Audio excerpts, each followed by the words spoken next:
Hello, students. How are you all? I hope you all are fine. So, in last class, we studied about some important or some basic features of the Constitution, right? So, there were four basic features of our Constitution. The first was written document, the second was size of Constitution, the third point was single citizenship, and the fourth one was the center with strong federal structure.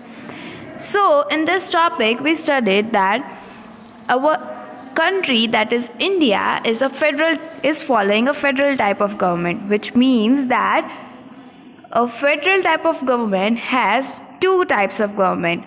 One is the central government and second is the union state government, right?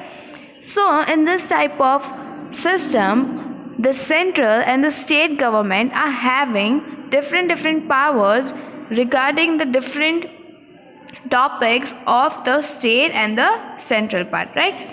So in this topic or in today's class, we are going to study that what type of powers are in the hands of central government and what type of powers are in the hands of state government, right?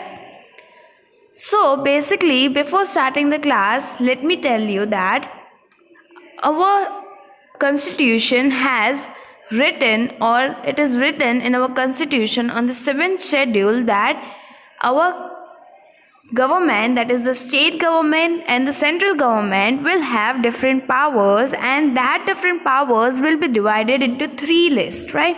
The union list, the state list, and the concurrent list.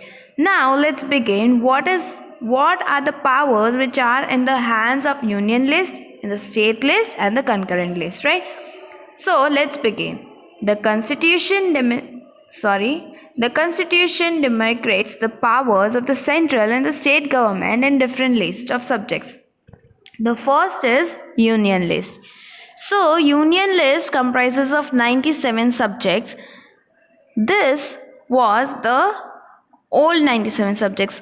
Now in present, our constitution has, the union list has 100 subjects, right?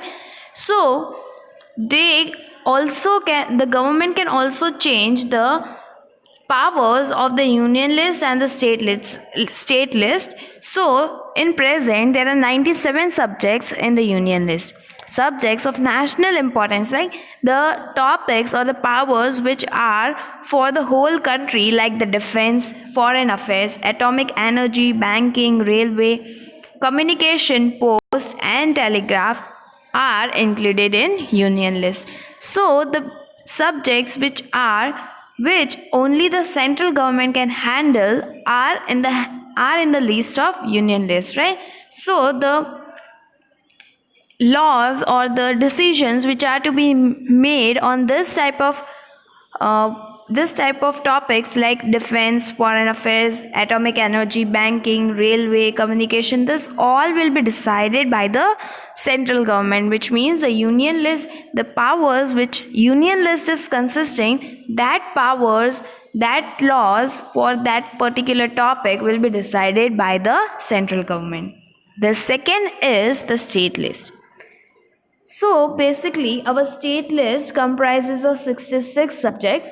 The state list comprises of those important subjects which the state legislature house can pass laws. See, in our last or the before classes, I explain you some important rules that our constitution has, right? So basically our constitution is divided into three parts, or our government is divided into three parts: the legislature, the executive, and the judiciary. So the legislature house passes the law. So in this you can see that the subjects which are there in the state list, that laws are passed by the legislature house of state, right? So the subjects like law and order, state government institutions, agriculture, irrigation, health, land, interstate trade and commerce are included. So the topics or the powers which are in the hands of the states. The decisions or the laws which are to be made by the state government is like the state government can decide about the agriculture and irrigation according to their requirement, right?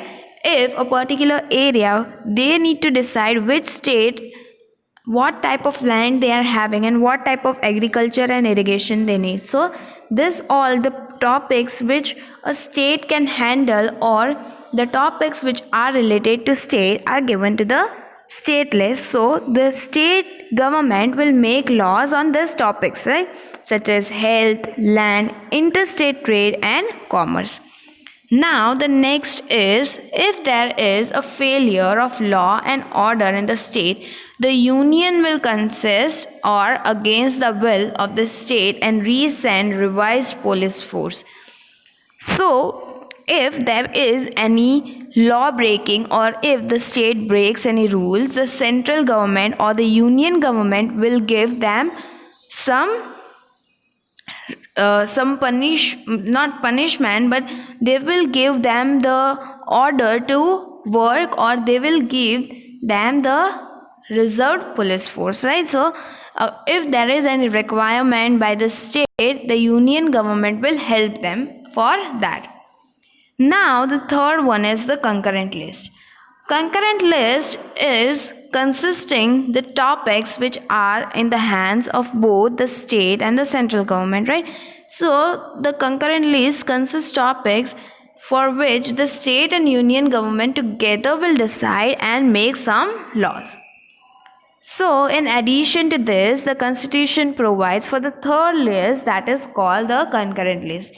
So the third list which is there in our constitution and the powers which are there in the concurrent list are which consist of subjects of common concern both central and state government. So both central and state government can make laws and decide on that particular topic. The central and the state government can pass laws on these subjects. Like what? See, the concurrent list has 47 subjects. The list includes subjects like criminal and civil procedure. So topics which are in the hands of both, that are criminal and civil procedures, right? How the procedures of criminals and civil procedures will work, this all is decided by both the governments together. Then marriage and divorce, education, economic planning, trade union, etc. So these are all the topics which are with the powers, which are having the powers of two government, that is the central government and the state government, right? So you all must have been clearly understood about which are the powers, or what are the powers of the central government and the state government. So let me give you a quick revision for this topic. So basically, there were three lists mentioned in our constitution, which are the union list, the state list and the concurrent list. The union list, the topics or the powers which a union list is having are to be decided by the central government. The topics or the topics on which the state government has to decide are in the state list.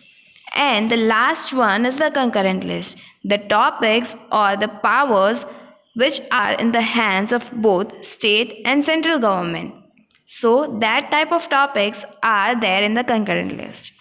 So today we have studied about the constitution demonstrates the powers of central and state government, which are into three divisions. So I am going to stop with the class today. Thank you.